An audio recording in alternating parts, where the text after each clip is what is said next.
Oh, wow.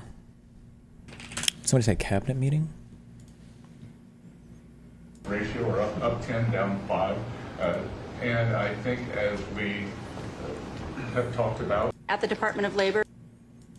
And there's very private meetings, but transition ago when it wasn't. Talking about a lot of different things. We had a very good meeting. We're talking about a lot of different things. Consumer prices have actually dropped. There's very little inflation. Everybody predicted a lot of inflation, very little inflation. Energy costs are down. Interest rates are probably down. They scatter, but they're probably down. Prescription drug prices are We might watch the Joe Rogan thing. down. We'll see. Doing very well. It's been amazing. We had a big day yesterday. There'll always be transition difficulty, but we had in history, it was the biggest day in history, the markets. So we're very, very happy with the way the country's running. We're trying to get the world to treat us fairly. This is something that should have been done 25 years ago, and it wasn't. Should have been done 40 years ago, and it wasn't. But no president was willing to take it on, but you had to. It's not sustainable. It wasn't sustainable. And as you know, without a lot of money being added, this is a lot of money that we could add. The country is making approximately $2 billion a day. And when you think of it, we've never done that before, never come close to it. And the number is probably $3.5 billion a day. And that makes us a very strong country. But we have Scott here and Howard and some of the people that are working on deals. And the biggest problem they have is they don't have enough time in the day. Everybody wants to come and make a deal. And we're working with a lot of different countries. And it's all going to work out very well. I think it's going to work out really very well. But we're in good shape. There's no inflation. There's very little inflation. And I went 4 years without inflation. And I took in hundreds of billions of dollars from China and others, taxes in China. But we took in hundreds of billions of dollars a year from China. And we had no inflation, essentially. So we think we're in very good shape. We think we're doing very well. Again, there'll be a transition cost and transition problems. But in the end, it's going to be a beautiful thing. We're doing, again, what we should have done many years ago. We let it get out of control, and we allowed some countries to get very big and very rich at our expense, and can't let that happen. It's not a sustainable formula. So I wanted to just thank everybody at the table, and maybe I'll go around and ask some of you a little short couple of answers. Pete just got back from Panama, and he's been all over the place, and you want to give us a little report on that and whatever else you might have to say. Everyone at this table is doing an incredible job, by the way, I have to say. Incredible guys. And the relationships are... It's like they're friends. They're really, the relationships are very strong, really good, really strong. And these meetings are very good. And I think, I don't believe there's any other president that allowed the press to come into a meeting such as this. These are very sacred meetings. These are very private meetings. But we have nothing to hide. And I think it's good. I think it's a good, we want to be, a word you like to use, Jeff, is transparent. So we want to be transparent, and we'll do that by starting with Pete. Go ahead. Transparent? Yes, Mr. President, we just got back from Panama last night. We were at the Panama Canal with their Southcom commander ships, F-18s, troops, and signed a couple of historic deals. One which is with the Panama Canal Authority, a framework for U.S. vessels, first and free through the Panama Canal. Right. And then also a memorandum of understanding with their security minister for the presence of U.S. troops. Fort Sherman is an old U.S. base there, as well as their naval station and air station, jointly with Panama to secure the Panama Canal from Chinese influence. That's something you said, we're taking back the canal. China's had too much influence. Obama and others let them creep in. We, along with Panama, are pushing them out, sir. And so we had a very successful trip. Their president, President Molino, sends his regards, very complimentary of the U.S. He's a great ally, and I think they want the Communist Chinese out. And with our troops there partnering with their forces, we've got a chance to push them all the way out, sir. We've moved a lot of troops to Panama and filled up some areas that we used to have, and we didn't have any longer, but we have them now. And I think it's in very good control, right? Yes, sir. Okay, thank you, Pete. Very good. Howard? So we've have so many countries to talk to. It's incredible. I think Scott and I, I'm not sure we could ever have enough time in the day to talk to all these countries because they want to talk and they want to talk now. And they have come with offers that they never, ever, ever would have come with, but for the moves that the president has made, demanding that people treat the United States with respect. We're getting the respect we deserve now, and I think you're going to see historic deals one after the other. And then I'm very excited that within a week and a half, we're going to start with the gold card, and the Trump card is coming out, and we're very excited about that, and that's coming soon. So very excited. Super epic, guys. Linda? Well, on a couple of fronts, we have been addressing the issue of anti-Semitism on campuses. There's been some grant funding and contract funding that we've reviewed, and some canceled, and some we've put on hold, waiting for that. But we do an investigation investigation. On the other side of what my responsibilities are, and having education go back to the states, we're meeting and talking with governors. I was with, this week, all 50 commissioners of education around the country, and because we also want to provide them with tools and best practices as education does move back to the states. Making great progress, great response from the states, and very positive. And what about colleges? You're holding back 400 million from Columbia, From Columbia. 8 billion from Harvard. Can you imagine the money we pay Harvard? They have a $60 billion fund, and we're giving them $8 billion, and we're trying to figure that out. And then they hire de Blasio, the worst mayor of the history of New York, and they hire the woman from Chicago who was a disaster, total disaster. These are some of your crowning U.S. achievements. Like, these are some of the few things that nobody in the world would make fun of the United States for. Like, some of the few things that these are universities that are envies of the world, and we're bragging about destroying them. That is so unbelievably sad. And they pay them massive salaries, and they're supposed to be teaching you government. That's not Harvard. That's not Harvard the way it used to be. So, do you have anything to say about that? The dollars you're holding back from quite a few universities that were not behaving. Yeah, and the other, there's some Princeton, Cornell, others that are coming in, and actually getting calls now from the presidents of the Look at me universities. who go. really wanna Look at come this in and, robot. sit down and have discussions, and so we're investigating them, but in the meantime, we're holding back the grant and the fund money. Great job. Thank you. Very thankful for the House voting for the President's budget resolution along with the Senate bill. Made a ton of progress this week in working with members to ensure that a desire for flexibility in the Senate was not misconstrued as a desire not to slow and do spending reforms. And so we're very thankful for that. And now we can get after writing that bill, getting the President as big a package of his agenda to his desk. So very good week. We just got the House vote, and now we're well on our way to getting, as we call it, the great big beautiful bill. It's a beauty. There's never been a bill like this one. We're trying to get it all into one beautiful bill. It's tax cuts, regulation cuts, and many other things. The border, a lot of money for the border. Well, you're doing a fantastic job. So, but we just got a report that we, as you know, you knew before us. Were you surprised we got the vote? We got the vote, and we're happy to get the vote. So, I think we're going to be in very good shape. Okay, please. Mr. President, last year, the Chinese received 1,700 orders for new ships. American shipyards received 5. Under your leadership, like so many other industries, we are going to revitalize and make shipbuilding and maritime great again with these blue-collar jobs. These are the cranes, the ports, opportunity zones, and drive that investment back in. We have, under that executive order, and also one to streamline foreign military sales for people that want to buy our equipment, and of course, acquisition reform, all just this week under your leadership, Mr. President. Jesus, good So we're job. going to be rebuilding our shipbuilding business. We may order, we'd have to go to Congress for this, but we may buy some ships from other countries that we're close to and that do great jobs with ships, but we're going to start the process of rebuilding. We don't really essentially build ships anymore, which is ridiculous. It's going to be a very big business for us in the not too distant future, but in the meantime, we have countries that do very well at building ships, and we'll be dealing with those countries, and we may be ordering top-of-the-line ships from those countries. And within a fairly short period of time, we'll be building our own ships. So we'll probably have to go to Congress for that, but we're not going to have a problem. Susie, thank you very much for the job you've done. Go ahead, please. I just wanted to make sure you know that this cabinet, I think, pretty uniquely collaborates and cooperates and works together to accomplish all that you've asked them to do, and I think they deserve a lot of credit for that. True. You're doing a great job. The chief of staff, doing a great job. Lee, go ahead. Mr. President, the Biden Real quick, why is she the chief of staff again? And why isn't it just Stephen Miller is the deputy chief of staff, right? Why isn't it just Stephen Miller? Like, I've never heard of this lady before. She was chief of staff now. Is there a reason, or she was his campaign chair? Okay. And EPA was strangulating the economy. The Trump EPA understands it's not a binary choice. We can protect the environment and grow the economy. Working with Doge and Elon Musk, we've now canceled $22 billion worth of grants. And we have... Not a Trump supporter, but just asking, do we have enough blue-collar jobs for people who aren't a good fit for white-collar jobs? I mean, our economy is almost at full employment, so my imagination would be, yeah, there's enough jobs for everybody right now. The problem is people might want to bring back certain types of jobs that have a lower educational requirement, but the issue is that the economy and the world has just kind of moved on from that kind of stuff being made in countries like America. For us to put some portion of our population into that type of less productive work means that we're taking away from other more educated, more productive work. I think there's a lot of downstream negative impacts of this as well that people wouldn't even think about. For instance, these people would be paid less. They would have a worse standard of living. The divide between your educated and uneducated workforce would grow even further. Like, we just have to kind of keep moving forward. have launched what is the largest deregulatory action in the history of the country, just in one agency. That's how much of a mess the Biden EPA left us.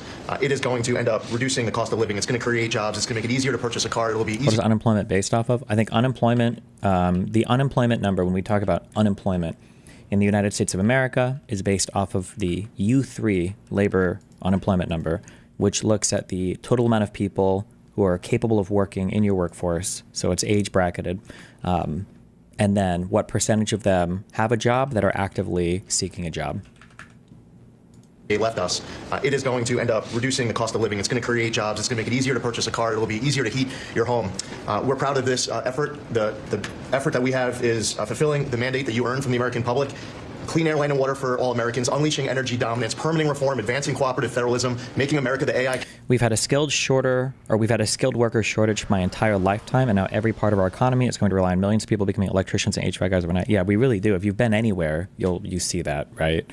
We're looking for more pilots, air traffic controllers. The entire medical profession is starving for every type of worker. Yeah, I mean, it is what it is. Capital of the world and bringing back American auto jobs. When you called me that day asking for me to take this position, I was honored. And you were very specific and clear in what you wanted us to accomplish. We understand our mission, and at the Trump EPA, we're going to make it proud.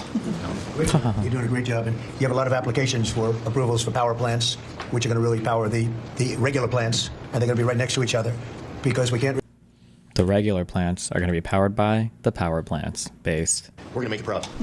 Great job. You're doing a great job, and you have a lot of applications for approval. Why would increased demand for unskilled workers equals better salary? No. Correct. Less of a certain type of worker means that as the supply of that worker decreases, the demand for their labor would increase, right? Because it's inversely proportional, whatever. Meaning that there would be an upward pressure on wages or compensation to these people. However, you can only afford to pay somebody as much as you can make a profit off of selling whatever they produce. So let's say, for instance, there was only one electrician in the entire United States of America. Rather than this one electrician being paid $500 million a year, people would probably just not use electricity. That's what would happen, right? Approvals for power plants, which are going to really power the regular plants, and they're going to be right next to each other, because we can't rely on our grid. It's old and it's tired, and it's very subject to being attacked, whether by rain or by bombs or by anything else. And we're letting people build their own power plants, and these are a lot of them being built with the AI and beyond the AI chips. We're letting them build their own power, and never been done before. We're going to get it done quickly and approved quickly as part of a plant. They'll have a sort of be their own power company. And it's very exciting. They couldn't believe it when I told them that. I said, we're going to get you the approvals very fast as part of your regular plan. You're going to build electric reducing plants, and it's very exciting. And they're able to do it very quickly and very well. And you made it possible. Thank you. You have a lot of applications for some of the biggest plants that have ever been built in the world. These are serious plants, aren't they? Huh? Approved. More salary means less profit, right? In a way, kind of. But the reality is one of the things that capitalism does really well is capitalism allows for capital, money, to flow to places that can make money. So the reality is if the cost for producing a certain good or service is so high and there's like the profit margin is too low, people just won't make it. Their money would rather be invested into other things. We are open for business. Working with Secretary Burgum, Secretary Wright. We are going to make it proud. Sean? First off, Mr. President, it's Brooke's birthday today, so she's getting younger, so happy birthday to Brooke. Thank you. I want to thank you as well for the shipbuilding EO. Again, to build ships, we also need mariners to sail those ships. I was just up at Kings Point for the Merchant Marine Academy a couple days ago, and we have some of the greatest young men and women who are learning how to be mechanical engineers to rebuild. And like, look at what they're talking right now. Like, these are more skilled labor shortages. Like, we just don't have enough people. Even in the military, that kicking trans people out of the military, like, why? If they've already qualified. This is what I said before, where they don't even make strong arguments for the things that they want. If somebody were to come out and say, you know what, trans people need to have the exact same mental health standards and whatever as cis people, no more preferential treatment, which I don't even think is happening. But if they were to say that, okay, fine, sure, okay. I think even most liberals would be on board with this, or enough that you would easily, this stuff would easily be popular. But why kick all of them out? If you have people that have already passed whatever standards there are, why kick Why kick them out? Why you're wasting? It's not an efficient allocation of your labor markets, of your population's skills and talents. Fix the engines on those ships, but also how to sail ships. I would tell you that over the past decades, this academy has become, it needs some love. It's been a little bit dilapidated. We have to invest in sailors, and I appreciate you taking the initiative. To be a global power, we have to build ships and have sailors to sail those ships. These are the very people that help Pete, should we come into points of crisis, to support the military. So thank you for that. Number two, the last administration announced 3,200 projects, big, beautiful roads. Also, if you hate trans people, think about it. Trans people already kill themselves like 10 times as much. People in the military are usually more suicidal. Like, this should be a win-win. If you're super transphobic, the military should be the best place you want these people to go. They go to the military, their significant others cheat on them, they come back even more depressed or shell-shocked or whatever, and then they kill themselves at even higher rates. Like, this is just like a win-win for every single person involved. Why would you kick trans people out of the military? For that. Number two, the last administration announced 3,200 projects, big, beautiful roads and bridges. Most of them are good. But they announced them, they didn't sign a grant agreement. 3,200, so the money doesn't go out the door to build the infrastructure in the country. And it's fun to do an announcement. It's actually the harder work to put together these grant agreements. So we're doing the work right now at DOT to get these grant agreements done and build the projects. Most of them are good. And they also put in all of this green and social justice requirements on roads and bridges. We're pulling all that out and putting the money toward the infrastructure, not the social movement from the last administration. Good steel, right, as opposed to green paper mache. Okay, thanks, great job. Sir, first, we are, I would say, more than friends. We've all become family, and I think that what you have assembled in your vision is a turning point and an inflection point in American history. And so just being a part of that is the greatest honor. So thank you for that. And again, just the relationships here and the honor and respect we have for each other is a reflection of you and your leadership. So I just want to say that first. The second thing I want to say is that on behalf of the farmers and ranchers, food security is national security. We have to be able to feed ourselves. And your idea of using tariffs along with deregulation and tax cuts, but your idea of using tariffs to ensure that we are putting forward and putting America first, no one understands that better than our farmers and our ranchers. But having said that, emerging from 4 years of Biden with a 30% increase in It's literally so fucking stupid, Destiny. All it fucking is retards of all ages and a fuck ton of the 80s babies who never stopped smoking, are unaware of the world we're in and felt passed on by the culture, literally forcing us back into the 50s.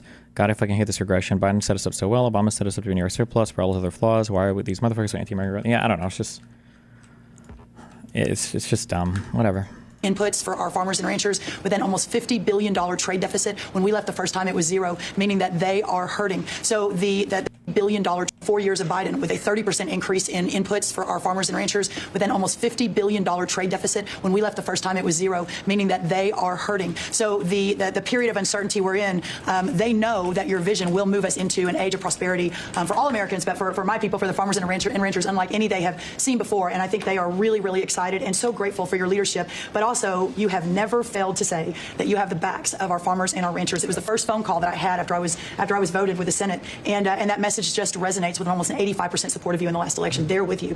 Interestingly, the biggest budget driver at the United States Department of Agriculture is not farming and ranching or agriculture, it's food stamps. And so as we emerge and embark, Secretary Kennedy and I, on your vision of making America healthy again, a massive part of that is realigning and reworking our food stamp program so that it better serves those who need it.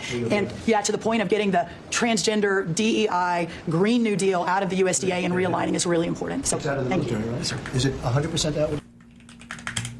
Especially for a draft dodger to say this. Like, how gross. Like, you were too much of a fucking coward to even serve.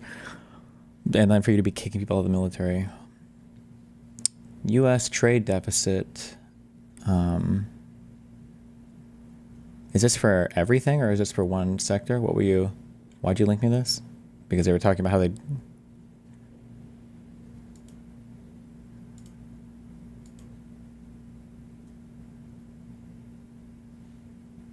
She said it was zero.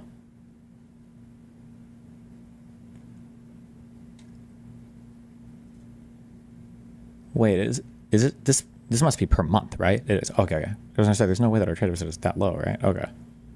Yeah. Well, I don't know when it was ever zero under Trump. That was just a fucking lie. But you know, all good.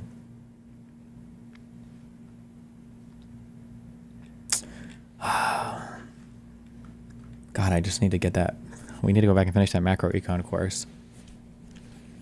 When you look at stuff like this, and I know we don't care because now it's cool to be a selfish retard, but when you look at this, when the world was starting to slump on stuff, and we're running this trade deficit here of $102 billion, imagine like how much of the world economy, U.S. consumption, is like helping to support And we're just saying fuck it to all of that shit. It's so crazy. Whatever. I don't know. This is who we are now, I guess. What did you say? 99.9, sir. I'm going to get that last. I have a bone to pick in stream disagreements.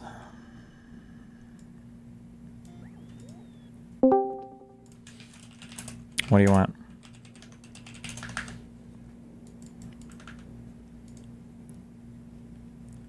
Hello? Hi, what's up?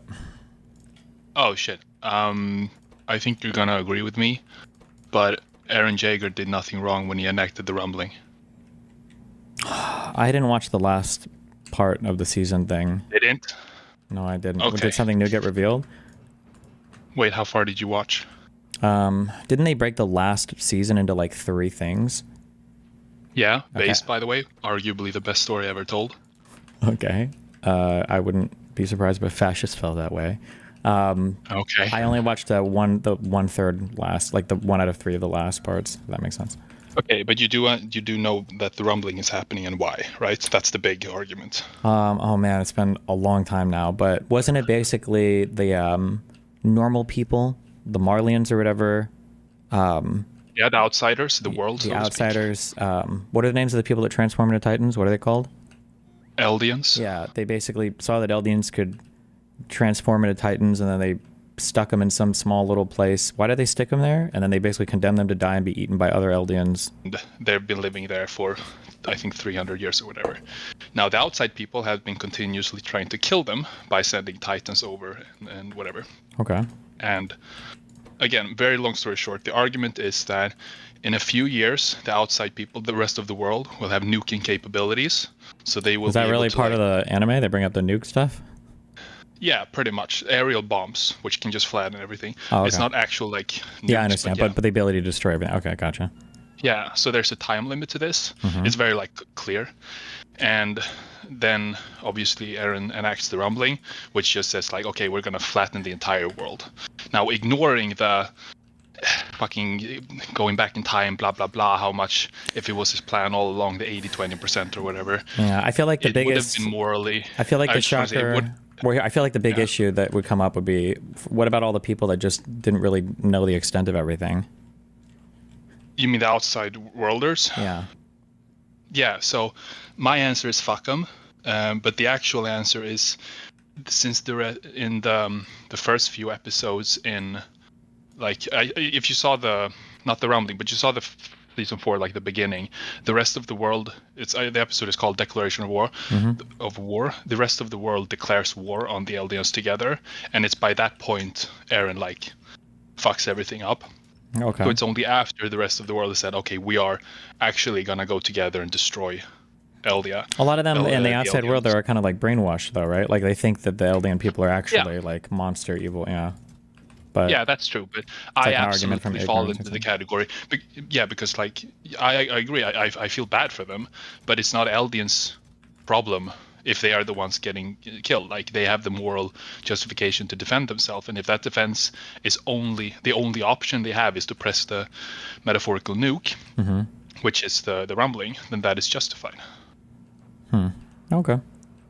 It Do might you not be. agree? Like if you were in that position, Well, I think you there had, was. like, I wish I could remember the author. I don't think it was, Judith Butler. That sounds like a feminist. I don't remember who it was.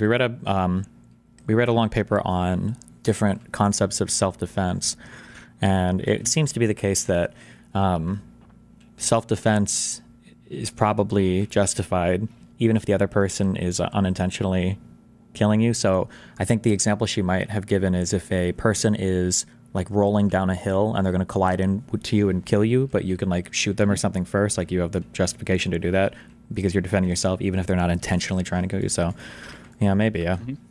Yeah, maybe. Yeah. Yeah. So the very short summarization is, even though you are only, Eldians are like 3,000 or something, you have the moral justification to kill every single one outside of the world, since they are the one aggressing on you. And since your only choice for a weapon is a nuke, then you should use that nuke. Okay. Maybe, yeah. I mean, I'm only saying maybe because I don't have like the full fleshed out thing of the story, but when I was watching and everything was happening, it kind of like felt shitty, but I think I probably was like 55-45 on the Eldian side, I think. Wait, 55. 55, Okay, 45 so on the you- Eldian side. you Yeah, I was like, I get it. Yeah. Yeah. Yeah. Like the Marleyan people seem pretty fucked up. Weren't they like throwing people out of planes and turning them into Titans to like bomb people and shit? Yeah, it was their version of like it was like a bomb. They put in something and they dropped the people and then they turned into like Titans in air and just fucked shit up. Yeah, it seems pretty It's pretty wild. Seems pretty fucked up. Yeah. Well. Yeah, that was it. Cool. Okay. I love you. Be careful. Bye. Bye. Last point. Get the rest of it. We've got a much different military, I will tell you. Thanks very much. Good job. And eggs are down. Big, right? Yes, Big. yes, sir. Wholesale prices. Retail will come. Easter is the Super Bowl for eggs. So, there may be a little fluctuation, but no, we feel really good about it. Thank you. That's what I hear. Thank you. Thank you. Somebody in chat the other day said that when you do an Easter egg hunt, you don't go for real eggs. You do plastic ones. And while that's kind of true, you do paint like real eggs on Easter, right? I feel like I remember doing this. You paint real ass eggs. I feel like I remember this. Yeah, because of the shells, they have like a particular texture. Right? Okay. Good. I'd echo what Howard said on the trade queue, that we've got over 75 countries that want to come in. So it'll be Treasury, Commerce, Jameson at USTR. And God, this guy just feels like Jeb Bush to me so much. I'm not crazy, right? He really does. Putting a process in place, and as you said, you're going to be part of the negotiations too, because I've had these countries call me up, and Secretary Bessem. Is Wolfgang on the blacklist? Absolutely. We're happy you're going to be negotiating. Well, President Trump's going to be involved too. Did you enjoy your George Santos appearance? I did. I liked the episode. It was like a fun time. Like, it was a fun, casual time. But I mentioned this on stream. We had like a more, I don't want to say like a serious discussion after. Like it wasn't like a hardcore serious discussion, but like I asked him a lot of questions that were interesting, because this is a guy who was on in the House of Representatives, and it was a guy who was basically nobody, who became almost internationally notorious for a bit.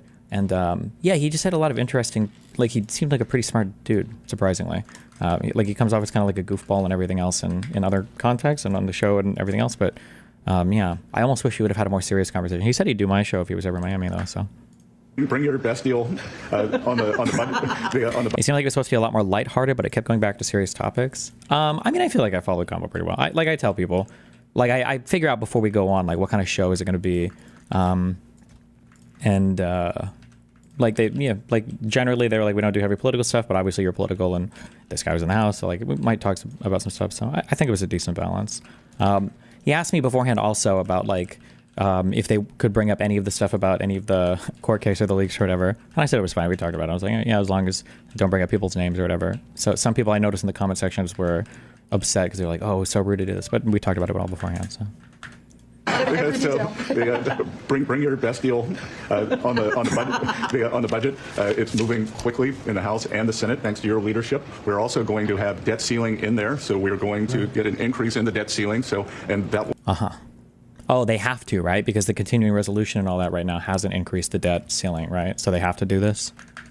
Will be the done and dusted for part of the bill that we just got to vote on today. So. Part of the bill. It'll be done and dusted for 2 years. We won't have to worry about that. And then I gave a speech yesterday to 1,400 small and community bankers, and they were so happy to hear from your administration. And I told them Wall Street's done great for the past 4 years, 10 years, 20 years. It can continue doing great, but it's Main Street. Serious question. What would get you to protest in the streets? I don't know. I think it would be interesting to be involved in some of that. But like I said, it's the same thing as before. I got to wait for my court stuff to clear out before I feel comfortable doing stuff like that. Each turn now, and it's those small bankers through deregulation, through emphasis on Main Street, your Main Street agenda, bringing back jobs, that is going to power the smaller communities. And then finally, the bond auction went very well yesterday. We had a lot of foreigners show up as the support, showing that the U.S. is still the best place to invest. The inflation report, as you said, was quite good, and energy prices are down more than 20% since January 20th. Amazing. Very good. Good numbers. Great number. Thank you. Yeah. President, we've had some great wins in the last few days. Tell us about it. You were overwhelmingly elected by the biggest majority. The U.S. Americans want you to be president because of your agenda. Why are we still talking about this? And the courts are ruling that you have the authority to determine how the money of this country will be spent. That's what the American citizens wanted. See Mr. Girl interviewed the DDoS kid? I heard about it, and I saw like a clip. I don't know if that's actually him. It would have been so long ago. I find it hard to believe that person, he was able to find them. And I heard the guy say I heard that he had said some weird stuff. I didn't watch it, so I don't know if I will or not. Why, though, if the two aren't connected, how will protesting affect your court case? Are you worried the courts will affect your protest? I just don't want to rope people into anything I'm doing, and then people are attacking them because of some ongoing court stuff that I have, where the other person is just trying to like reputation tank me, basically. So I just want that to be done so that anybody working around me is like feels safe and secure that nothing crazy is going to happen. And that's what they're getting. An example of that Friday was the Department of Education, that you can determine how the money will be spent. No more DEI. And that impacts every agency across the board. Thank God. On the civil side again, NLRB. Saving the government. We had a big win One in the DEI Supreme Court ban at there. a time. OPM, a big win there. But also 16,000 workers there. But also on the criminal side, the Alien Enemies Act. We are winning there. And you know, your directive to me was to keep America safe. And that's what we're doing. Whether it's the alien enemies, all of these gangs, and they are enemies of our country. They are terrorists. They are organized crime. They have come here. They are extremely organized. They are spread throughout our country, and they are creating terror. That's and no more crazy, under your Chad. directive. And that is stopped. Yesterday in South Florida, we charged the 11 defendants with $500 million of pure cocaine coming into our country to kill our kids. They were caught. They will be prosecuted to the fullest extent of the law. These gang members are going back to where they came, or they're going to an El Salvador prison at your directive. And, you know, Aren't CRs for when Congress isn't able to negotiate the budget in time to prevent a shutdown? Is it normal for them to be used regularly outside of deadlocked votes or something? I don't know how normal they are, but yeah, you still need to negotiate like an actual budget. you also gave us a directive to prosecute the people who are going after Tesla to the fullest extent of the law, some of the greatest police work I've seen. We've made 4 arrests. There will be no negotiations at your directive. They're all looking at 20 years in prison, and within the next 24 hours, you're going to be seeing another huge arrest on a Tesla dealership, President, and that person will be looking at least 20 years in prison with no negotiations. That's great. That will stop it. Cold. Thanks. Doing a great job, Dave. Thank you very much. Lori, please. Mr. President, accountability matters. That's what we're recognizing. With our partners at the Department of Labor for Government Efficiency, just a few weeks ago, we realized there's about $4.4 billion in COVID funds that were not used, that the state coffers were just holding on to. Out of that, we've returned $1.4 billion back to the state treasury, so essentially to the American people, and we'll go back and claw the rest of those billions of dollars back. And on the heels of that, to the not used, that just a few weeks ago, we realized there's about $4.4 billion in COVID funds that were not used, that the state coffers were just holding on to. Out of that, we've returned $1.4 billion back to the state treasury, so essentially to the American people, and we'll go back and claw the rest of those billions of dollars back. And on the heels of that, late last night, we're understanding unemployment insurance fraud. That trust needs to be whole for the American people. When we need it for who deserves it. The emergency funds, the DeSantis get back. What when she says state coffer, does that mean the state of like the United States, like the federal government, or does she mean like to individual states, like all the coffers for the states, or does she mean that just the federal government just got back funds from the states? State treasuries. Okay, gotcha. That's not what we're seeing in the numbers we saw last night, again, exposed by our partners at DOJ at the Department of Labor. Since 2020, over $400 million of payments have gone out already. And when you hear these numbers, apparently in the United States, we have over almost 25,000 people who are over 115 years old who are collecting $59 million that we have sent out to people. Talk about fraudulent behavior. Mr. President, 28. Whatever happened to the PPP loan investigations? Wasn't there a whole bunch of fraud associated with that? Are we just not talking about that because the PPP loan was from Donald Trump and unemployment insurance is for lazy losers? Is that the implication that we're going with, or? 1,000 people between 1 and 5 years old have collected fraudulent payments at the tune of $254 million has gone out. And lastly, 10,000 people who have not been born yet, 15 years into the future, $69 million, and they haven't even been born yet. In one case, they will be born 129 years from now. The United States government sent them $41,000, and they're not born yet. So, under the Department of Labor, those are the things that we're uncovering. I couldn't be more honored to tell the American people that we're bringing back their dollars, and we're saving them and returning them to the United States Treasury. Also, jobs numbers. Last Friday, 228,000 new jobs were reported. That is good for the American people. That is my primary job, is to grow that workforce under your leadership. So we've kicked off the America at Work tour, and we'll be visiting all 50 states. And I'll be working with my colleagues here to do just that. So thank you, Mr. President. We're going to grow this economy. We're going to keep our focus on the American worker. So you're finding tremendous fraud, though. Those numbers are really bad when you're unheard of. Over 115 years old. And I think you had mentioned the oldest person in our country is 114 years old. That's pretty good. A woman living in Pennsylvania, but apparently there's 24,000 more of them that are 115 or older. I hope you hear that. So we have 24,000 older than the oldest person. Definitely good. And what are we doing about that? How do we get that money back? Yeah, so we're working with our IGs to do the further investigation. The House and Senate, we had a 5-year statute of limitations.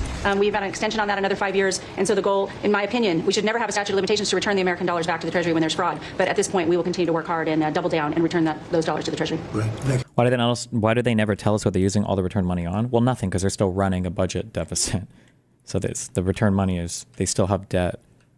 I don't know how else to explain that. It's just stupid. Thank you. Great job. Lucy?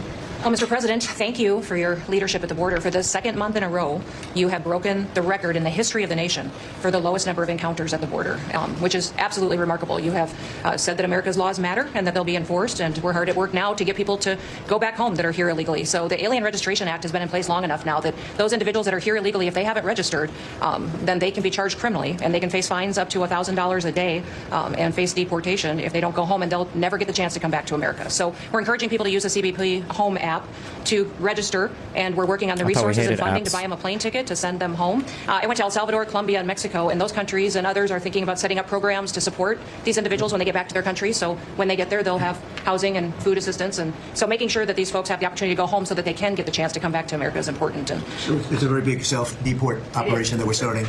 thousands of people have already self-deported. Well, we're just going to, we've got 21 million people that need to go home because they're here breaking our laws, then we need to facilitate that. And I've been working with the governors a lot lately on several different issues. One of them has been on FEMA for recommendations on how to do exactly what you've directed us to do. And then also I sent a letter and communicated with them that they need to be setting up a SCIF. Some of our governors don't have secure facilities to have national security issues. I think one of the jobs Homeland Security has is to give communication down to states, to local cities and communities. And so recommending they get a SCIF, they have secure comms with them at all times or nearby so that they can have national security conversations, and then to have somebody in their office designated that is their communications person. A lot of them have emergency management officers, but they don't necessarily have somebody designated when it comes to a national security issue that we may need to communicate with them on. And I think American people need to know that Real ID will be required to travel on May 7th. So those governors have been notified to communicate that at home. We don't want anybody to get delayed and not be able to travel. Those, if you've done airline traveling, that Real ID shit is, they've had signs up, I want to say for a decade. I don't even think I'm exaggerating, that say like, beware, you're going to need a Real ID soon. I think a Real ID is just one where the state verifies your citizenship maybe or something. It's just there's a little bit more information verified before the state will hand out an ID. But they've been saying these things are coming for so long, they haven't come yet. I don't think there's any problems with the Real ID stuff. And what she's saying about having secured rooms for governors or whatever, that's all fine too. I think it's probably okay. Travel when they get to an airport. And this will also help us bring integrity back to all of our IDs and how they're used. Someone said it was supposed to take effect in 2008. Damn, if that's true. Able to travel when they get to an airport. And this will also help us bring integrity back to all of our IDs and how they're used for issuing driver's licenses. And governors know how I feel about making sure their driver's licensing system has integrity, because a lot of people use their driver's license to vote. And the backbone of our country and the foundation is election integrity. So I don't know. It's not really the purview of the federal government here for the voting stuff, but the Real ID stuff for traveling is fine, I think. we're giving all those directions to our governors and communicating that so they can lead on it as well. The fact you guys don't have a federal ID still confuses me. All of this is so simple. If everyone is issued an ID at like 14 to 16, our states have a lot of, in some ways have a lot of integration, and in some ways have a lot of autonomy. And when it comes to like IDs and everything, the states are the ones that deal with that. Like, I don't even think there's a federal registration for like people. Like birth certificates and all, well, you have your social security numbers, but like your birth certificates and all that type of information, that's all handled by the states, I think. Like, I was surprised for Melina when we went to file for, to get her name changed when we got married. There's not like, there's no federal way to do that. There's no federal name change. You change your name like with the state by, I think in our case, it was just writing a different one on the marriage certificate or when you apply for the marriage license or whatever. But yeah, the U.S. is kind of weird in some ways. Or a lot of ways, I guess. Work with people so that if they go out in a nice way and go back to their country, we're going to work with them right from the beginning on trying to get them back in legally. Is that right? So give you the Real ID shit isn't even that big of a deal. It's been slowly happening across the states. They're just making it official. I mean, the Real ID stuff is, my guess is most states have probably already implemented the required changes. But I mean, it's still fine. It's a good thing, probably. Real incentive. Otherwise, they never come back. They'll never be allowed once a certain period of time goes by, which is probably going to be 60 days. We're also going to work with farmers that if they have strong recommendations for their farms for certain people, we're going to let them stay in for a while and work with the farmers and then come back and go through a legal process. But we have to take care of our farmers and hotels and various places where they need the people. And we're going to be working with you very carefully on that. So a farmer will come in with a letter. Social security number doesn't explicitly count as Real ID, right? I don't believe your social security card, I don't think is even a form of identification, is it? Like, usually things require like a photo ID, or you might be able to, if you use your social security card, it's got to be your social security card plus another form of photo ID, I think. I don't remember ever being able to just present a social security card as just as a form of ID to get something. I feel like it always has to be something else. Or that plus something else. Yeah, passports are fine. Certain people saying they're great, they're working hard. We're going to slow it down a little bit for them and then we're going to ultimately bring them back. They'll go out. They're going to come back as legal workers. Okay? Yes, sir. Thank you. Which I think will be I think it's very important too. Okay, thank you very much. Great job. Jameson, I watched you testify for the last. Yeah, he did great. Other than you were on every night at 3 o'clock in the morning. You did great. You did fantastic. Thank you very much. It's just what I like to do for fun, sir. You've been keeping us very busy. Last week, you started a reordering of international trade, something that hasn't happened for 80 years, something that should have happened decades ago. And you know that. You've known that for a long time. That's why you have us all working on this. You came into an emergency situation where President Biden left us with a $1.2 trillion trade deficit. It's the largest of any country in human history. The largest. So you declared an emergency. You took action. You say the largest in history, right? In history. There's never been anything like what he left us. He left us a mess. His whole administration was a mess. So go ahead. So you declared an emergency. You imposed a trade action. So now you have a tariff on the world. It promotes U.S. manufacturing. It protects U.S. workers. And you've also given room for negotiation during this time so we can open export markets for our farmers and other producers and American workers. And this is why the unions vote for you. This is why the workers vote for you. This is why the families want you to be the president, because you're standing up for American workers, American communities. We've had countries come in over the past couple of weeks that represent more than half of global domestic GDP. More than half. That's who's coming in to talk to you and to your advisors about how to have reciprocal trade, how to have fair trade. Would have happened without you. Thank you very much. Thank you for the slurp. Great job. Lovely line. Well, thanks to your fantastic leadership, this amazing cabinet. Why? I thought this was a cabinet meeting. What's this fucking fraud doing here? He's not even the head of Doge. And the very talented Doge team, I'm excited to announce that we anticipate savings in FY26 from reduction of waste and fraud by $150 billion. And I mean, and some of it. Wait, did he say for the whole year? Hold on. In FY26 from reduction of waste and the very talented Doge team, I'm excited to announce that we anticipate savings in FY26 from reduction of waste and fraud by $150 billion. He should be excoriated. He should be, this should be the end of Elon Musk's public service. How many times did we hear 1 trillion, 2 trillion? How many times did we hear this? And now he's saying, did he say by the end of 2026? He said 150 billion? That's an order of magnitude. That's an order of magnitude off of what we were promised. And this is after shuttering USAID.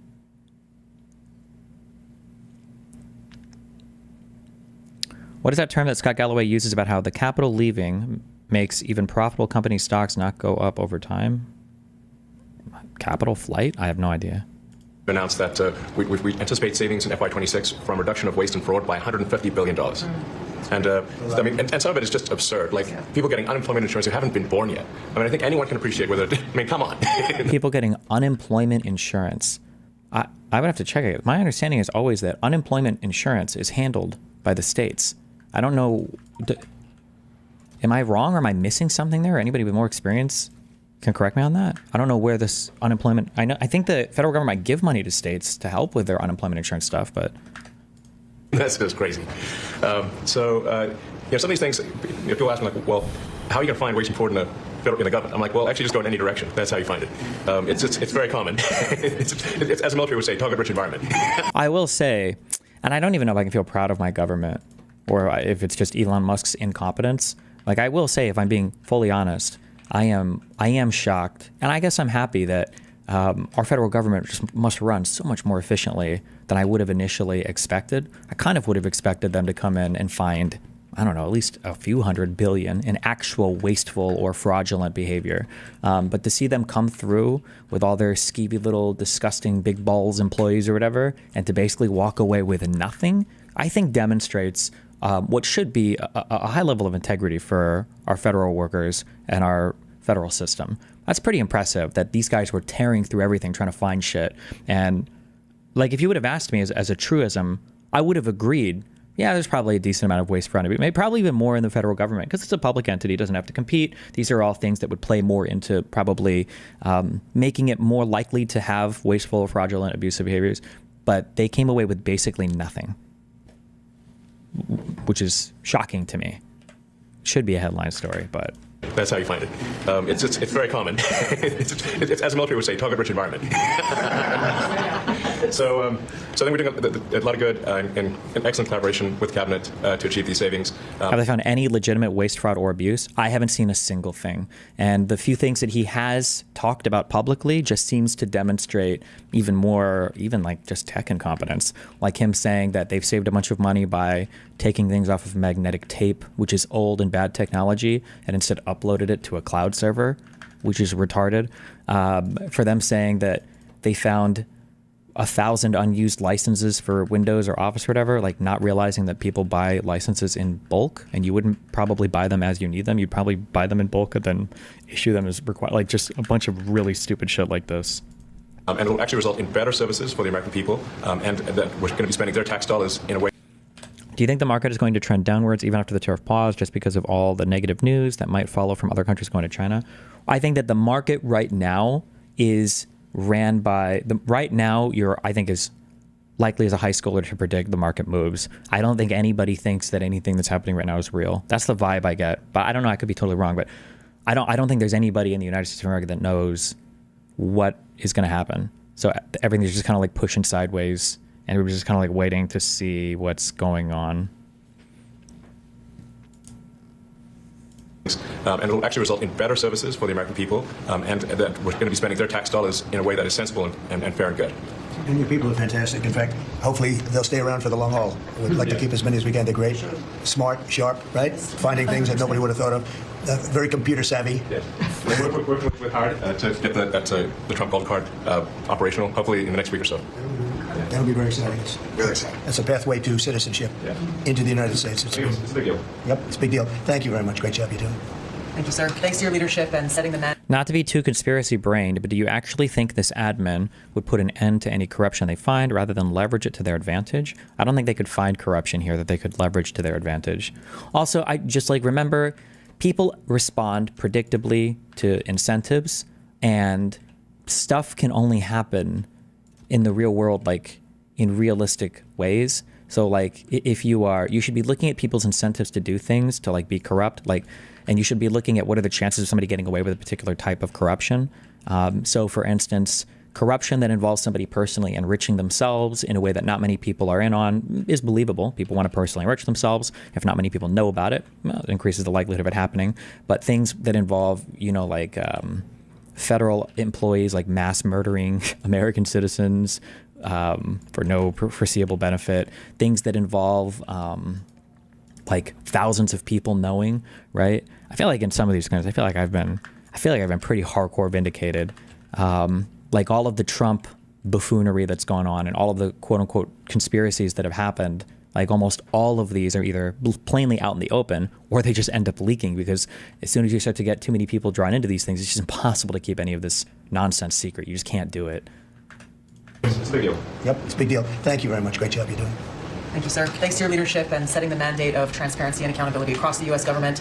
I'm bringing that transparency and accountability to the intelligence community, first and foremost, to make sure that you and your cabinet have that real-time, relevant, apolitical, objective intelligence to best inform, whether it's negotiations for peace, negotiations around tariffs, the great work that you are leading around the cabinet today.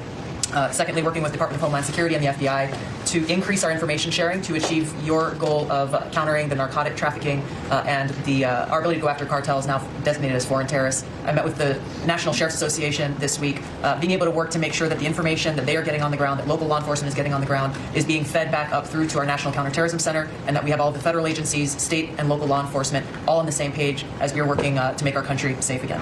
And lastly, sir, as you know, declassification and rooting out weaponization and politicization of the intelligence community is a huge priority. You know more than anyone else the very dangerous and negative consequences of that.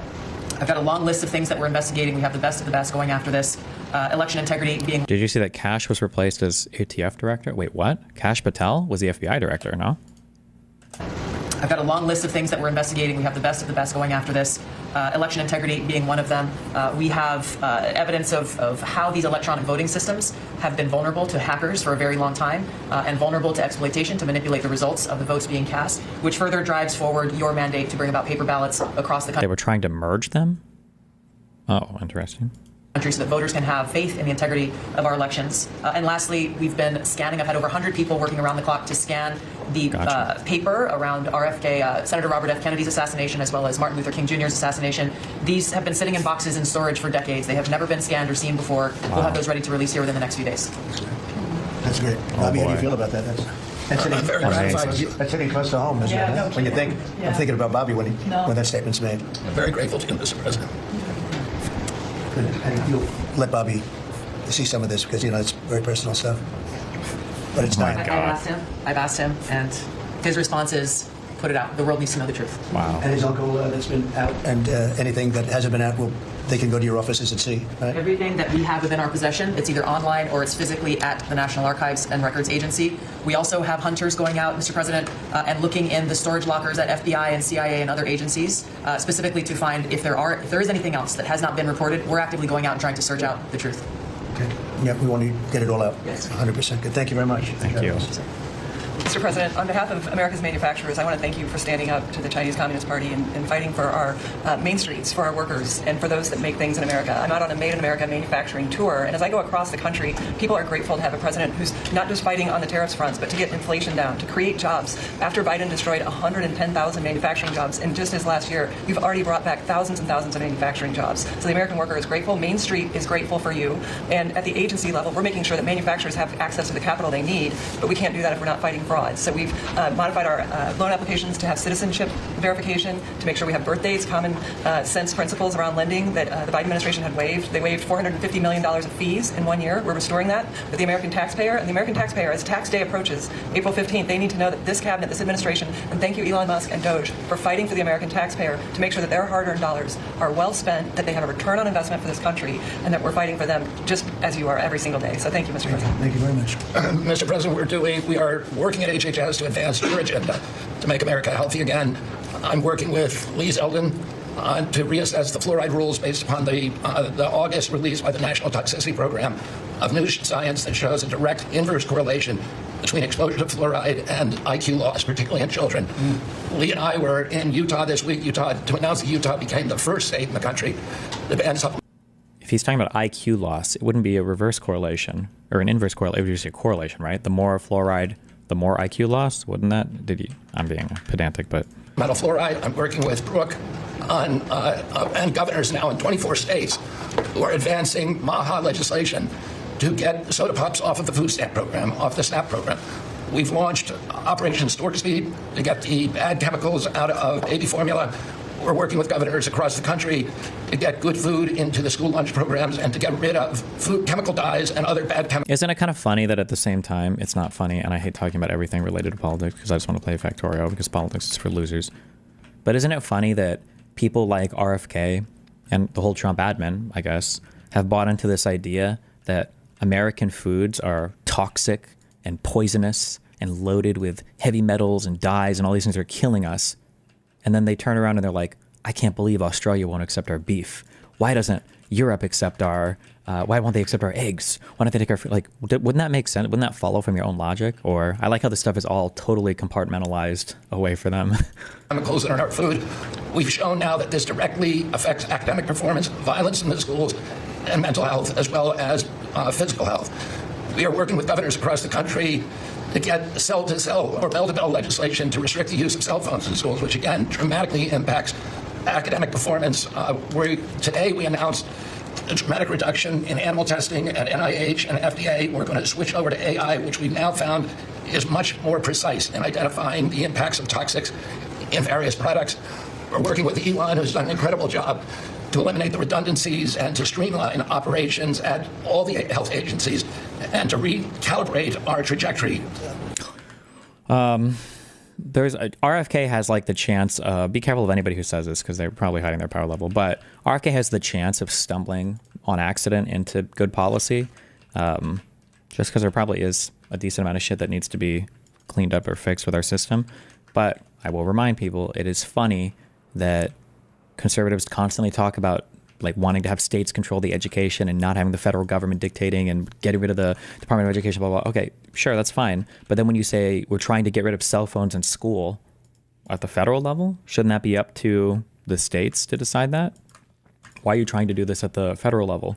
So again, it's just no principles. To your agenda of making America healthy again. And finally, the CDC has done an amazing job at getting the measles outbreak under control. We have about 680 cases now in 22 states, compared to the same outbreak in Europe, which is 127,000 cases and 37 deaths. Our numbers in this country have now plateaued. In Europe, which is about 680 cases now, a job at getting the measles outbreak under control. We have about 680 cases now in 22 states. Compared to the same outbreak in Europe, which is 127,000 cases and 37 deaths. our numbers in this country have now plateaued. And I want to thank CDC for that.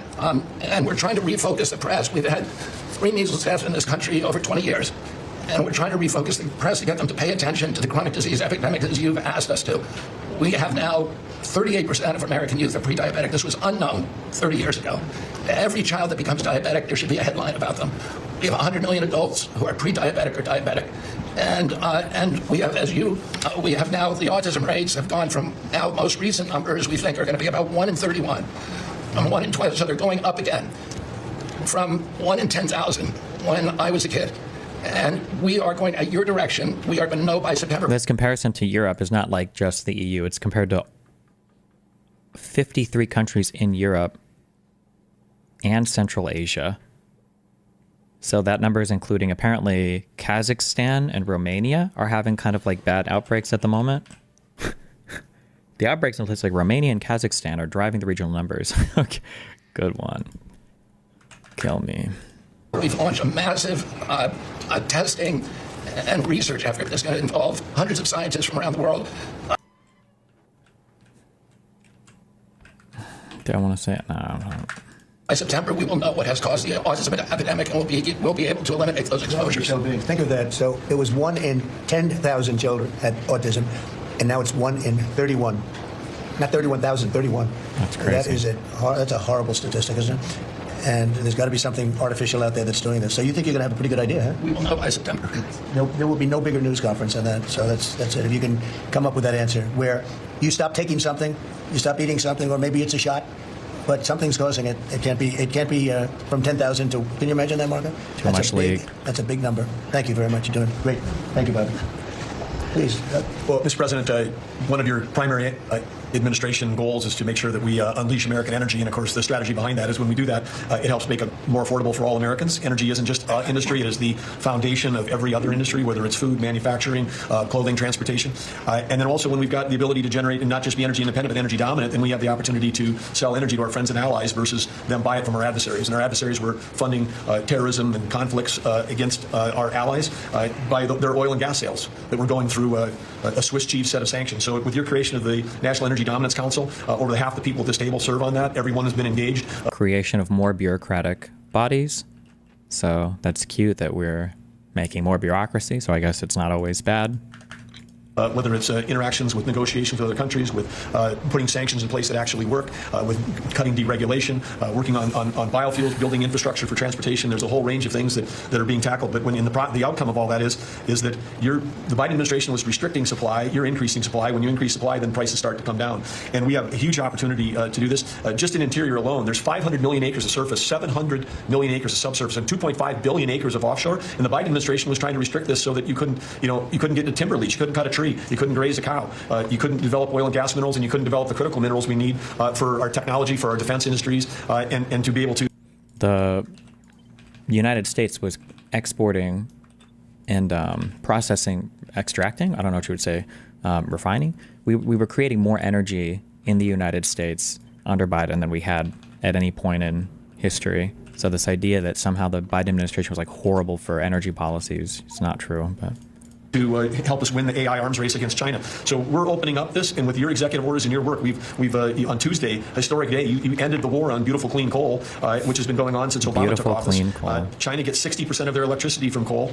They're opening up they've opened up 94 gigawatts of coal in the last year as part of this AI arms race. 94 gigawatts, that's enough for 94 Denvers to be able to, 1 gigawatt per metro area like that. It's unheard of. So we have an opportunity under your leadership to come back. The Gulf of America had its first offshore lease sale, which is scheduled for later this year, but that was the industry loved that because the Gulf of America is now open for business again. Why do you strawman like two things can't be true at once? So regulation's probably good, so probably bad.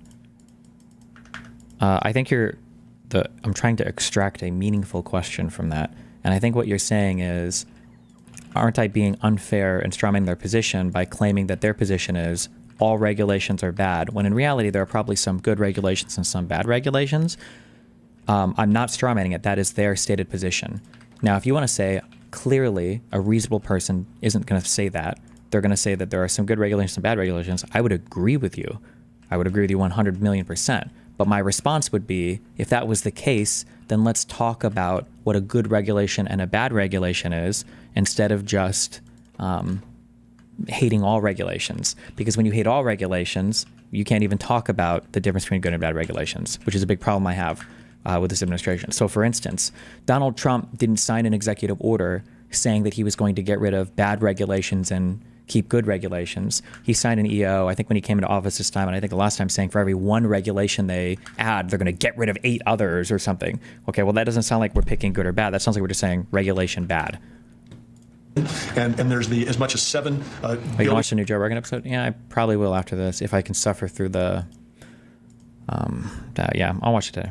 in barrels of oil accessible now. They've increased the upside of what they think that is. On the coal front, the estimate is the financial value of the coal in America is $8 trillion. That was an asset on the balance sheet that we've now been put back on again. And of course, in Alaska, with your separate executive orders to unleash Alaska energy between ANWR, the North Slope, the Strategic Petroleum Reserve Alaska, all of those, we've reversed Biden decision. Those are all open for business again. And all of this is leading to the investment coming to America. The smart money is coming to the U.S. That's why we've got trillions of dollars of investment. I am actually so curious what a U.S. energy policy would look like when the government can't control the organizations. Because remember, it's all about supply and demand.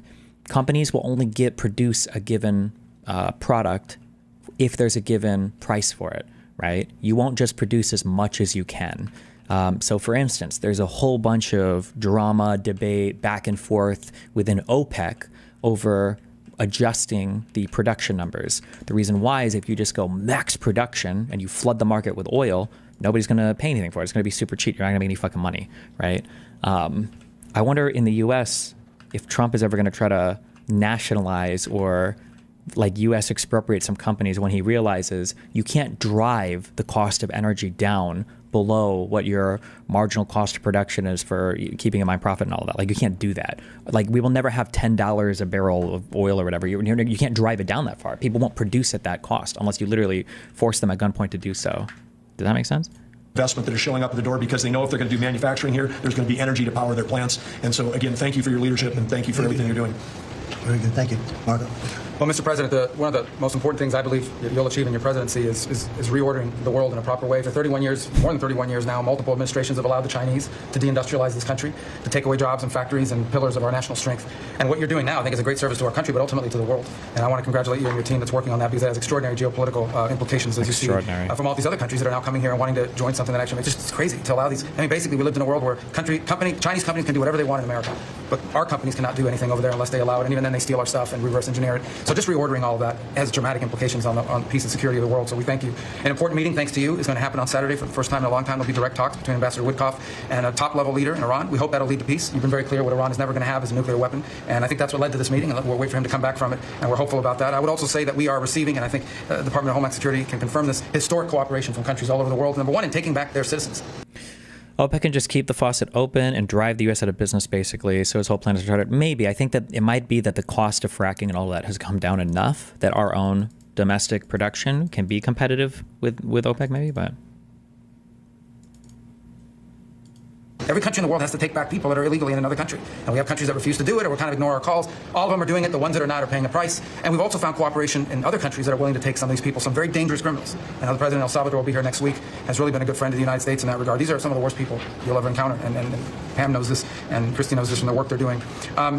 And one last point I want to make, Mr. President, again, it's under your leadership, it's actually under your executive order. If you come to this country as a student, we expect you to go to class and study and get a degree. If you come here to vandalize a library, take over a campus, and do all kinds of crazy things, we're going to get rid of these people, and we're going to continue to do it. So when we identify lunatics like these, we take away their student visa. No one's entitled to a student visa. The press covers student visas like there's some sort of birthright. No, a student visa is like me inviting you into my home. If you come into my home and put all kinds of crap on my couch, I'm going to kick you out of my house.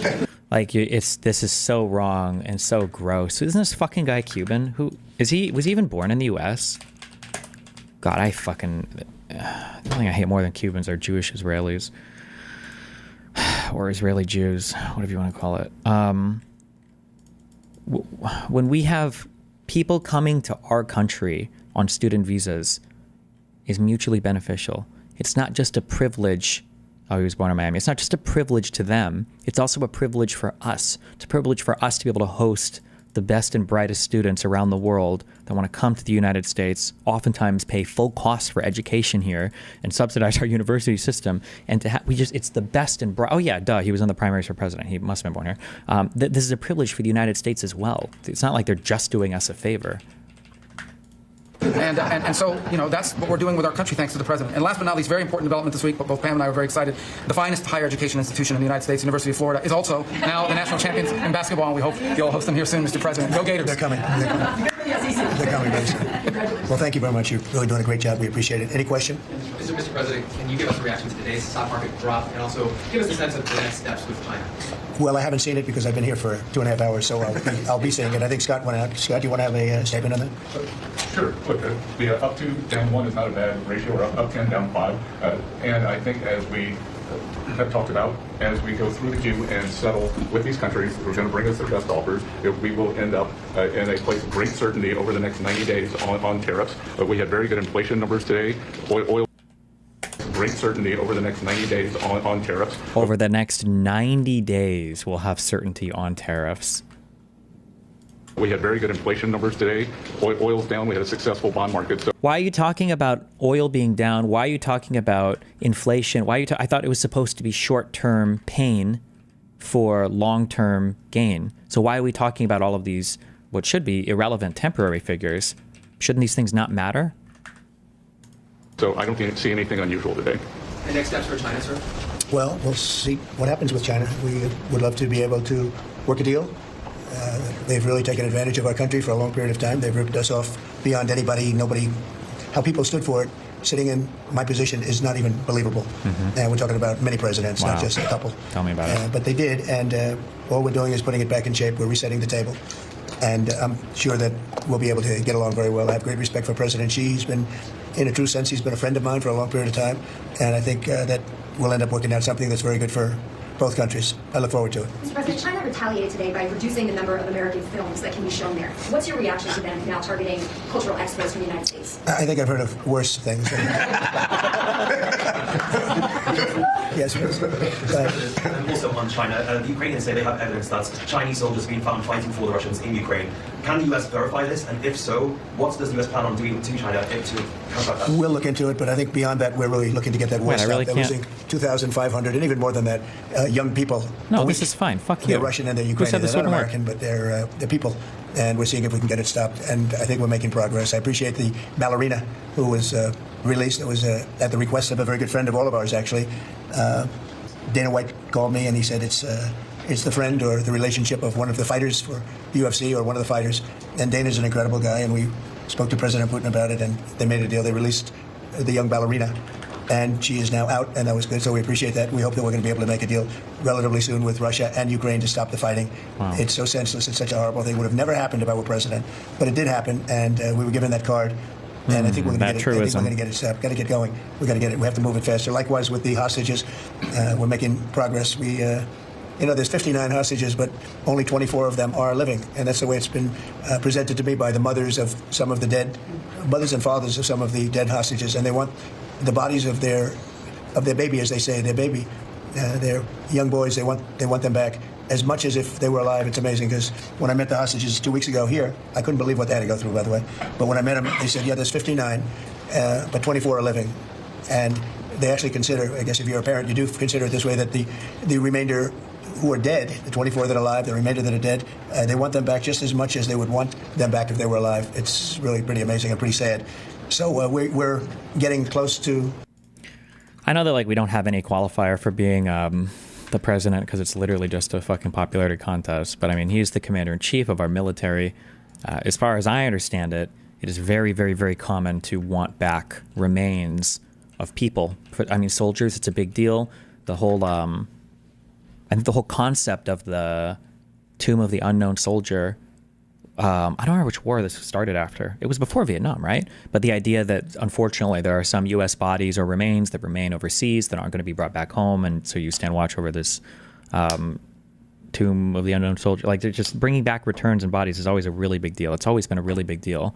I feel like if you were an American during the Iraq War, am I making this up or remembering this from movies? Or aren't there scenes of planes coming back with coffins draped over or flags draped over the coffins? There are bodies being brought back to the United States, right?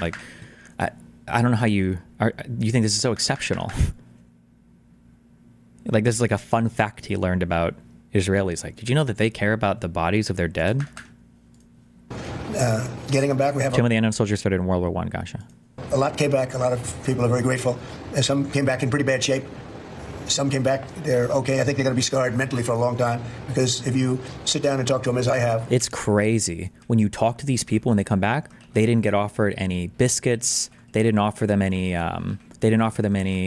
Jewish bagels, no Oreos. The way he goes through his talking, which sounds so fucking retarded.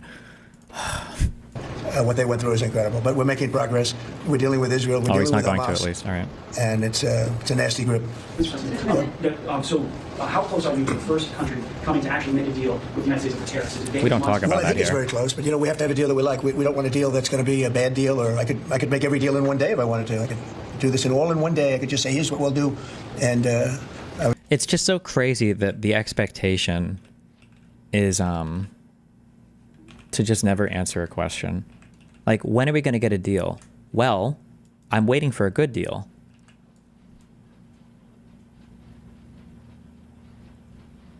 Okay. Thank you. Like, what? I don't. Yeah. What? I assume you are. We all hope you are. But what? That's not the question. The question is, how long for the good deal? Why would you answer that way? Ugh. I was saying to the people before, to Scott, mostly to Scott and Howard, and some of the other people that work with us on the negotiations. We have a lot of law firms that have paid me a lot of money in the form of legal fees. We're going to probably use those firms to, if we can, I think we can. I'll make a contribution to the country, but they're great firms. They're the best firms, the biggest, and really the most prestigious. Yeah, and now they are. We may be using them to help you guys out, because you're going to need a lot of lawyers. And I'm not sure Pam's going to be happy if I say, can you send over about 200 lawyers that work on trade? She's working on criminal stuff, and I think that's going to be her focus more than anything else. So we'll find out if we can do that. But we have a lot of lawyers that you've been reading about, where they paid $100 million a firm on average. Now we have the final 4 or 5 where they paid $100 million a firm on average. On extortion. The final 4 or 5 are at $125 million. So I have a lot of legal fees I could give to you people, and we might as well use them. Hopefully I won't need that many legal fees or that much. I may. Who knows? After it ends, after we leave, maybe I'll need it. But if I do, it's not going to be very pleasant. So I think we're going to try to use these very prestigious firms to help us out with the trade, because we have a lot of countries, but we want to make deals that are proper for the United States. Not just we can make deals easily. We want to make them proper.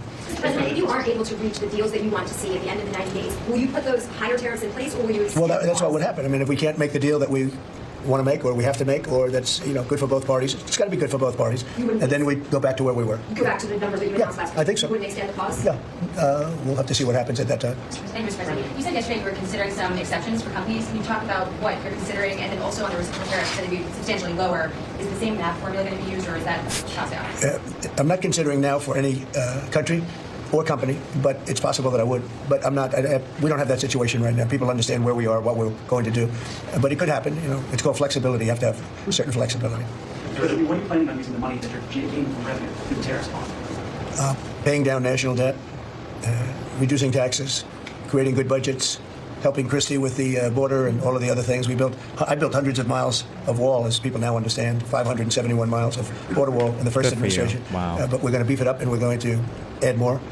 And the numbers are incredible. Really, the numbers are what's taking place. We had great numbers, but these numbers are topping my last administration.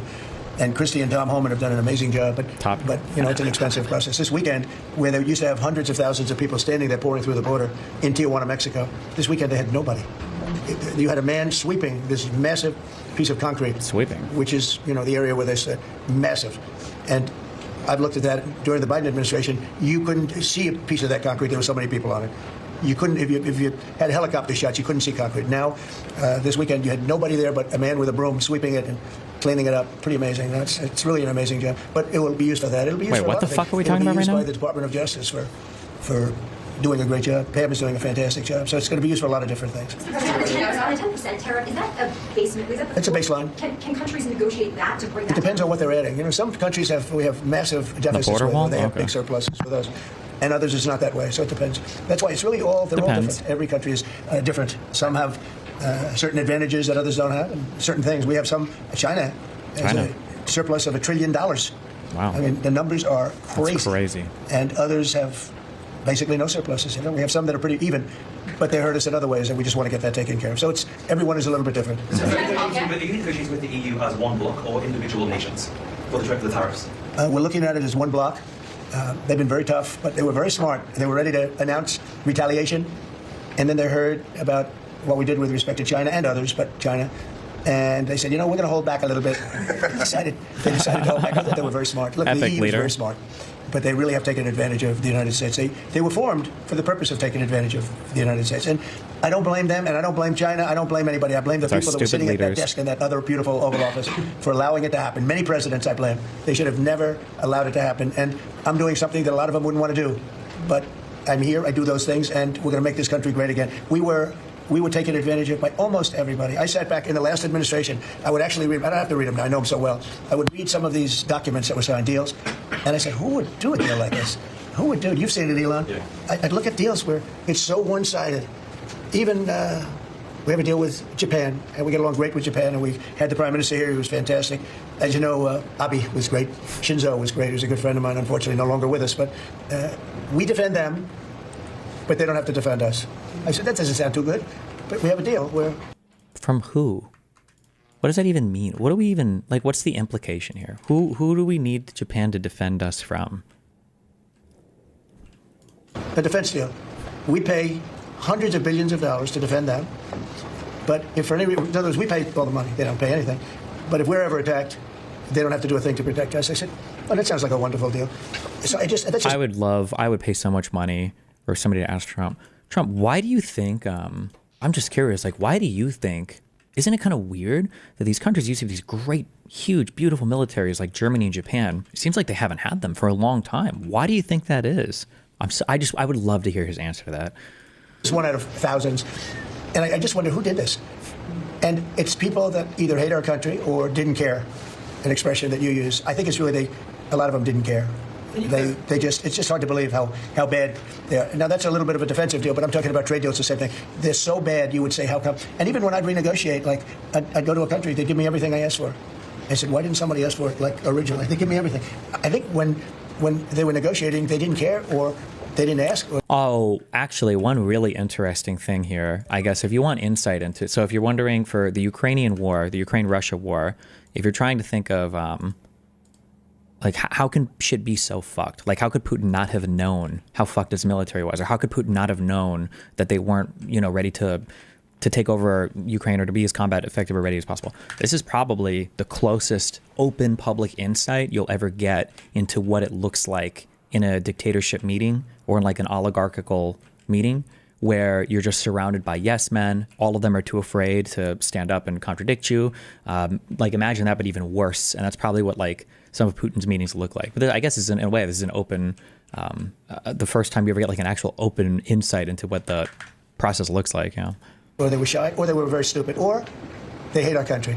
Yeah, go ahead, Jeff. You were speaking about Japan. Can you clarify what your vision is for U.S. Steel? You referenced it yesterday. Yeah. There were some questions about what you actually want Sure. to see. Look, U.S. Steel is going to do very well now because of tariffs, and I don't know why they even need a deal. But the only thing is U.S. Steel, if you go back 80 or 90 years, that was a behemoth in this. That was our biggest, most, if we were around, we would have been very proud of it. Today we have different types of companies that are big. Google, it's not the same as U.S. Steel. And I love Google, and I got to like the people that run it. They're very capable people. They didn't like me so much in the first administration, but they like me a lot now. I don't know what happened, but I like them. But, I think they would be the first to admit, when I envisioned, you look at some of those steel factories from 90 years ago, it was a different kind of a country. But they were miles long. Today you see just empty hulks. Those hulks are going to be filled up very soon because of what I'm doing with tariffs. It was a different kind of a thing. But if I didn't do that in the my first term, if I didn't put tariffs on, we would have, because China and others were dumping steel, billions of dollars of steel. Our steel companies were all closing. Every factory. We wouldn't have one steel plant open. And now we have a steel industry that's doing very well, but soon it's going to be thriving. Really. It's the obvious corny example, but Chernobyl had an okay, dramatic presentation of what it looks like when the official story can't match facts on the ground. Yeah, I feel so weird. I just don't know, man. I feel like I've been gaslit on reality so much. I don't know what's cringe anymore. Because when I think back to Chernobyl, that was a really good show, but I would definitely say that it felt heavy US propaganda-y. And the Soviets were presented as oh wow, collectivism is so bad. I get it. Wow, this guy is shitting on a nuclear physicist and he was a worker and he's bragging about it. Wow, I get it, dude. But then seeing the current admin, it's oh, maybe reality is actually that blunt and on the nose. Maybe that is actually real, that our DOD head was a Fox News host. Really thriving, and those factories are going to be filled up, but more importantly, they're going to build but they were miles long. Today you see just empty hulks. Those hulks are going to be filled up. The lightning strikes are RNG. If you put the collector all over the big island to your southeast, you'll get more strikes if your battery's full. I don't believe you. I feel like the lightning is not RNG at all. I feel like it comes at every interval. Like when you look at the things, like look, this is like super regular. I feel like it's basically like solar power. That's what it feels like. Up very soon because of what I'm doing with tariffs. It was a different kind of a thing. But if I didn't do that in the first term, my first term, if I didn't put tariffs on, we would have, because China and others were dumping steel, billions of dollars of steel. Our steel companies were all closing. Every fact, we wouldn't have one steel plant open. And now we have a steel industry that's doing very well, but soon it's going to be thriving, really thriving. And those factories are going to be filled up, but more importantly, they're going to build brand new ones. Nucor and so many other companies call me, Nucor being a big steel company. They're building massive new steel plants, and it's great. And likewise, car companies. We have many, many car companies. 3 of them, I'm not looking to hurt Mexico, and I like Mexico. And by the way, I think the... Wait, is this true?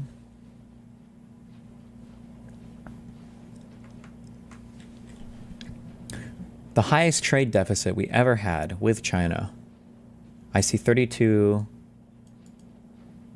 This is exports, imports. 32 billion for the month of January. For this year, 2025, we're 52. Okay. For 2024, we were at 295 billion. That was under Biden. 2023 was 279 billion. 2022 was 382 billion. 2021 was 352 billion. Okay, 2020 was 307 billion. 2019 was 342 billion.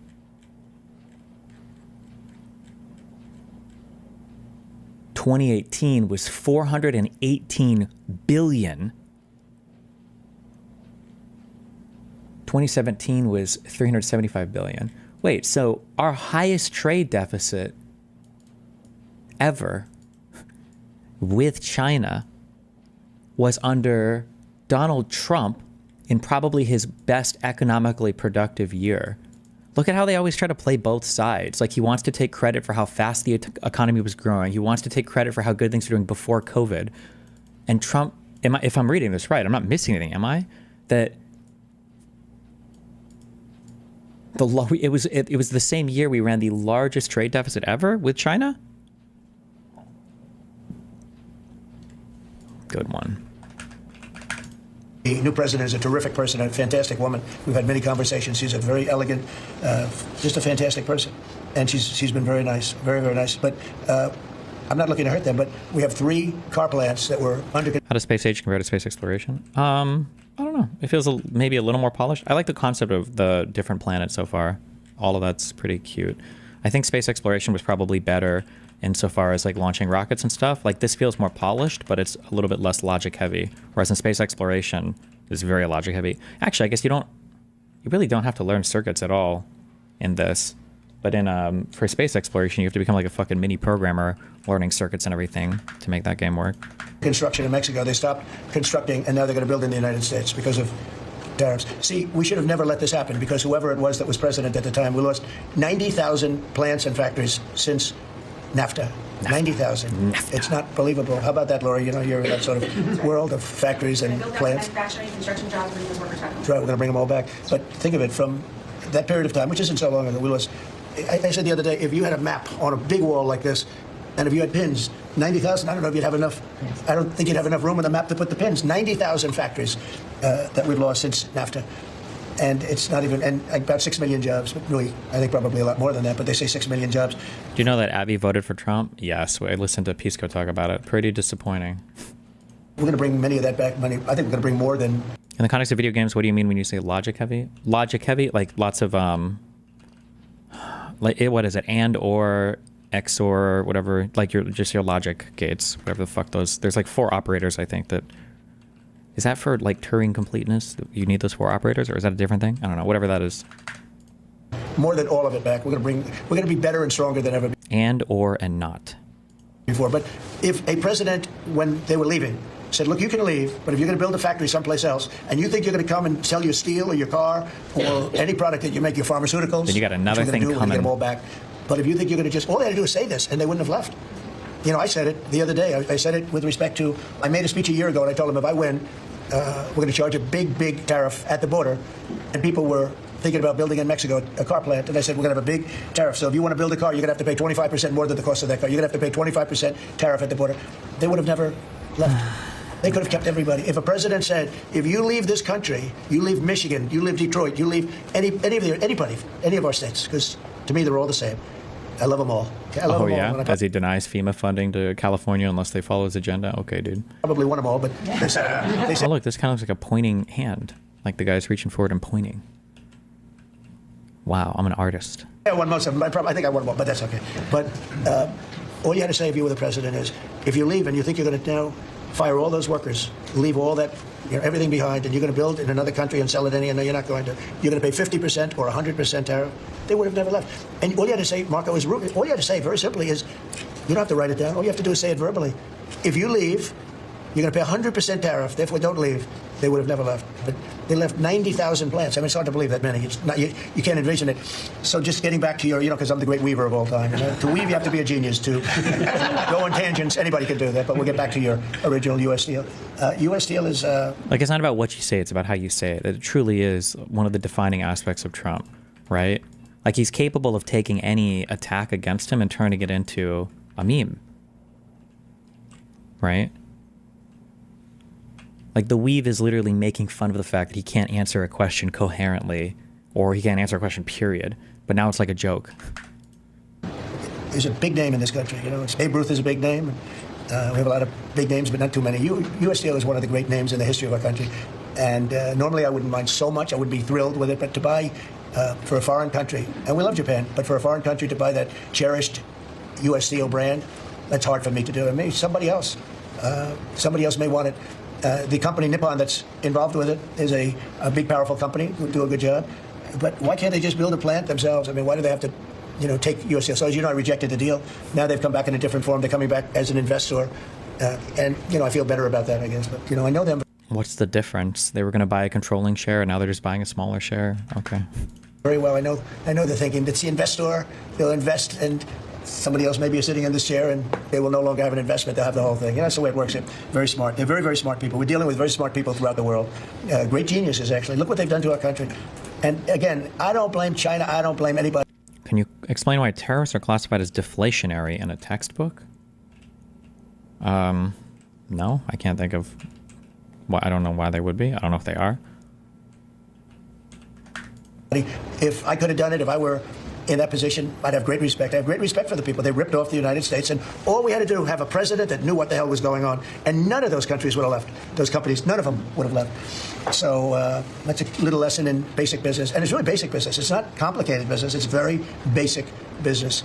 And we'd have every one of those car plants going just the way they were 30 years ago. None of them would have left, but now they're coming back. Mr. President, the Labor Department has confirmed that $400 million went to fake people for unemployment benefits. What are your initial reactions? I think it's terrible. I just heard it from Lori, and I appreciate it, and you heard it from Elon's people, right? That's right. Elon's done a fantastic job. Look, he's sitting here, and I don't care. I don't need Elon for anything other than I happen to like him. But I'm telling you, this guy did a fantastic job. I don't need his car. I actually bought one and they said, "Oh, did you get a bargain?" No. I said, "Give me the top price." I paid a lot of money for that car. But honestly, he makes a great car. You know what I do with it? I let the people in the office drive around in it. Margot and Natalie, they're all Chamberlain. They're all driving around the most beautiful car. It's gorgeous. But I did that as a sign of just a show of support. Numerous people have done that, just a show of support. Because, he's done a fantastic job, but he hasn't been treated properly. Yeah. Mr. President, can you talk to us about your communications with China? Has President Xi reached out at all since the tariff? Well, I don't want to say who's reached out. I just say that I think it's going to work out, hopefully well. They're very big. It's hard to get over if you're me. I apologize for the derailment, but it's a relatively important question for me right now. I think someone I care about is clearly falling apart, but they keep telling me they're fine and stuff like that, and I genuinely don't know at what point respecting their autonomy becomes enabling their destruction. I mean, if somebody is doing something like that, don't enable them. Don't support any destructive behavior, but unfortunately, and this is a thing that I think parents have to deal with sometimes, if an adult is being self-destructive or needs help and doesn't want to seek it, all you can kind of do is just sit back and watch and be supportive and wait and see what happens. There's not much you can really do about it. What they've done to our country, they've destroyed our economic base to a large extent. The good news is we're very vibrant, and we're going to get it back fast. We already have. Look, we're making $2 billion a day now. And, $2 billion. During Biden, we were losing $3 billion a day. Biden was a disaster. He was the worst president Talk in the about history of our Biden more, country. yes. And you know, to me, worse than King. that, because the money you can make if you have the right guy in this position, worse than that was what they did on the border. By allowing the jails of the world, not South America, all The over the insane world, asylums, dude. to be opened up so that we take everybody from Africa, Asia, South America, Europe, the bad ones. They opened up their jails and they dumped them in the United States. And That's now this crazy. beautiful young woman who seems to be, boy, she loves what she does, though. I think she loves what she does because she's a patriot. She hates to see it. And Tom and all the people. But for us to spend, hundreds of billions of dollars, this is just, I don't know. They either hated the country. Who would do this? Who would want millions of people to pour through an open border? We have no idea who the hell they are. And just walk right through. That's crazy. And half of them, whether you like it or not, you could look at them and you could say, they are not going to help us. These are some rough people. Just look But at they 'em. empty out their jails, and they empty out their mental institutions, insane asylums, and they let them into the United States of America. And inflation we can fix, and all of the other things we can fix. We'll get it going. But this is something, it's such a horrible thing, and it's really hard. We have to do deportations. Now we're doing self-deportation. We're coming up with all sorts of ideas. And they must have known it's not going to work out well. And, we want people to come into our country, by the way. We need them badly for the jobs. But we want them to come in legally. They have to come in legally. He They have admits it, at to least. show that they can love our country. Thank you very much, everybody. Thank you. Thank you very much. I wonder if somebody just told him the unemployment numbers for the first time, and I was like, oh shit. Here on the North Lawn of the White House, we've been watching for the last hour and 10 minutes or so President Trump leading his cabinet through its cabinet meeting here at the White House. And it comes as we're watching the markets plummet again today as this trade war with China intensifies right now. The camera's now being escorted outside of the cabinet room. The White House clarifying today as we look at the Dow dropping 2.5% so far. The S&P 500 down about 3.6% right now. The NASDAQ more than 4% down. So losing a lot of the gains that we had seen yesterday as everything skyrocketed when the president postponed for 90 days most of the tariffs, specifically those tariffs on countries that have said they will negotiate with the U.S. going forward. One country that didn't get that pass was China. The White House clarifying to me earlier today that the tariff on China right now stands at 145%. The president speaking about this earlier. We've seen some of his posts on the matter, and in his remarks at the top of today's visit with his cabinet officials, the president acknowledged there could be some transitional difficulty as the president tries to transition the global trade situation to a more even playing field, as he describes it. I'm joined now by our senior business correspondent, Christine Romans, as well. Christine, Hi there, obviously the markets are looking at the so stock closely market here today, just a remarkable movement here, even as you're talking about a president opening up his cabinet meeting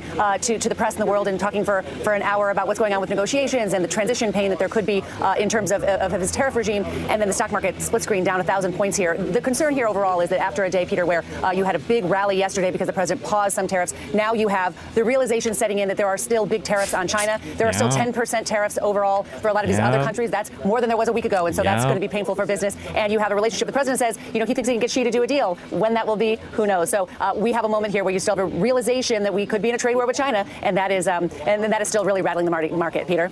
Christine Romans keeping a close eye on this. Christine, having spoken to senior officials here at the White House, they tell me that they have had contacts with more than 70 countries around the world, that there are real negotiations beginning with about 15 of them, likely Japan, South Korea, and those will be among the ones that are leading the way. Vietnam certainly among those as well. We heard from Scott Bessent, the Treasury Secretary, saying that over the next 90 days, he hopes Americans will see, quote, great certainty, but there certainly is tons of uncertainty right now as business leaders and other American consumers try to sort out how this may affect their bottom line. You've been watching an NBC News special report. I'm Peter Alexander here at the White House. Now back to your regular program.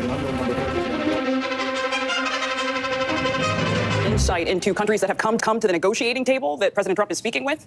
Well, talking about mixed messaging, we heard at one point that there were something like 50 countries coming to the U.S. trying to get deals. Then we heard from a top economic advisor that the president was actually hearing more from like 20 countries. I can tell you that I talked to a number of White House officials, and they told me that some countries, including Israel, Poland, Vietnam, Cambodia, those are some of the countries that are coming to. Oh my God, the House prison arc. Okay. I feel like, hold on, quick meme. 死んだ初めて俺に伝えている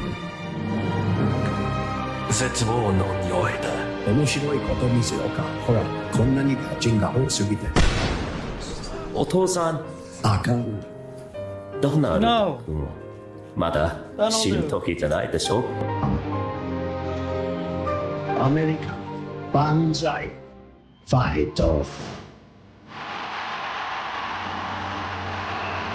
絶対負けないよ。何度違いだって。ゼロ。だってまだ3級いってないでしょ。1回も言ってください。おい、仲良くして。この世界、傷ついけるかな。昔グレートだ。大きにまたグレートになるためにさ、有名人なら誰かのマンコを使っていいさ。そう。やらせるで。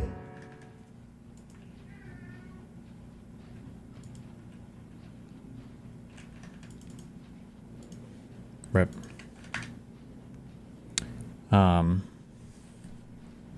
Link, please. How have you guys not? I feel like people have been linking this for like days. Here.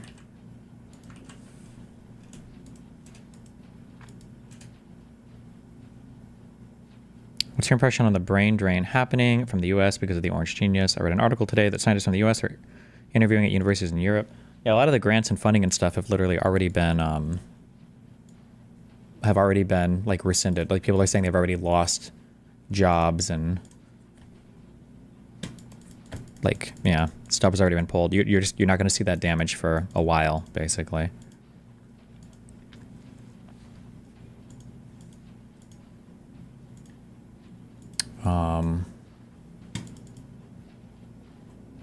Fuck. What was I gonna say? Oh. Cuddy and Wilson's like plan to not tell House that he cured that patient. I feel like that was super bullshit. Not even because they're mean. A lot of people hate Wilson and Cuddy. Like, oh, that was so evil to fuck with House. I actually think that their motivation was fine. I just feel like the case was so contrived, or not contrived, or maybe this was intentional by the writers. They were saying that we can't let House think he cured this patient because he had no medical reason to believe that he was right, and he just got lucky, and next time he'll hurt somebody. But I feel like he had a clear line of argumentation. Like, the thoughts were rational and logical. He came to like a eureka moment, just like he does in every other case. And the treatment was harmless, right? A steroid shot wouldn't have done anything. So I feel like this was like one of the dumbest ways to fuck with him, but I don't know, whatever. Also, I would like to put out an official, I don't know if we're going to watch as many 8-track videos on stream anymore. I was watching a lot of 8-track a few nights ago as I was grinding Factorio off stream, and I feel like 8-track just makes too many negative comments about House. I can't tell if he's joking or not sometimes, and it makes me feel bad, okay? He's talking about how it's not realistic for them to be pranking each other, that it's goofy, and I don't know if I can handle it. And they feel malicious. Maybe I'll watch him watch more House, and I will wait to pass judgment, but wow. You know.